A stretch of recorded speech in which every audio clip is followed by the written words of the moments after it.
Hello everyone, Assalamualaikum. This is Mr. TECHFOX here and welcome to a new video. In this video, I'm going to show you how to change your profile color on Telegram. If it helps, please consider subscribing and liking the video. First of all, open Telegram app on your phone. And now you have to click on the three vertical bar on the top left corner. And from here, normally you have to choose settings.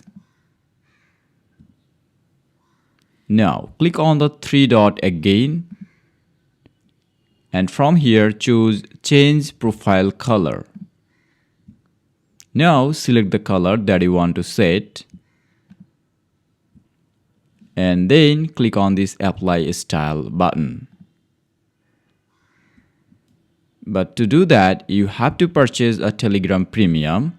Make sure that you have purchased it. Since I don't have any Telegram Premium right now, so I'm not gonna do it.